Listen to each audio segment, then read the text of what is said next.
Hello and welcome! In this video I'll be discussing various otaku news stories that have piqued my interest over the past few months. First thing I have for you today is Mal. The Mal community is being funny again. My anime list has a ranking system that some of its users take a bit too seriously.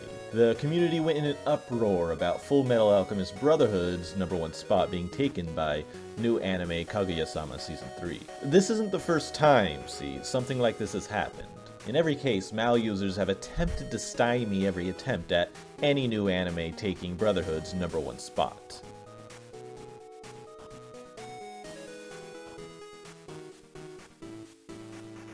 For me, it's 10 out of 10. Although I do understand the frustration Mal users are feeling. See, we live in an age where easy access to new shows and mainstream appeal is bringing in more anime fans than ever before. And these new fans are just now discovering that new anime airs all the time. Kaguya might have been the first school life rom-com that most people have ever seen. Despite the fact that there are mainstays in these genres that are held in the highest regard to the majority of the fandom. New fans don't care about that. The fact is, newer shows will always have more widespread appeal than older shows. This has always been the case. The mainstream age of anime fan is just getting started, and so new anime will always seem much more novel and will be hated and rated much higher than they usually would otherwise. Back in June, Toho released a 10-minute sneak peek preview of Shin Ultraman. It was put on their YouTube channel for 48 hours, and has long since been taken down, of course. I was fortunate enough to have seen it when I could, and it was looking good. Higuchi Shinji is directing, and it's written by Hideaki Anno. This is their latest collaboration since Shin Gojira, and they've been working together since the Daikon film days, of course. Higuchi-san was one of the founders of Gainax, and was their resident tokusatsu otaku.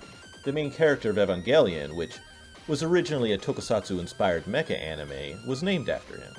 The movie premiered in May in Japan and in July in the US, and now we're just waiting for the home version. To date, it's the most successful Ultraman film ever released, and is Toho's second step in their plan to re-envision their tokusatsu franchises, with Kamen Rider coming next in 2023, headed by my man, Hideaki Anno. In other sadder news, legendary composer Chume Watanabe passed away. He was aged 96. He is known for his work on old mecha like Mazinger Z and tokusatsu shows like Sun Vulcan and Kikaider. To me, his work just embodies the sound of that classic hero trope of the early otaku fandom. He will be missed. But to not end the video on that depressing note, I'll just mention Discotek is releasing new Blu-rays for Space Sheriff Gavan and Machine Robo. Links to the tweets are in the description. But, as is often the case, looks like things are going out of print pretty fast. And Flying Phantom Ship is up for pre-order with a first ever English release. Just who the hell are you? Why, I am the master of this house, but I was murdered 10 years ago. Look. I just watched this movie and it's a treat. It's a very classic SF, I highly recommend it.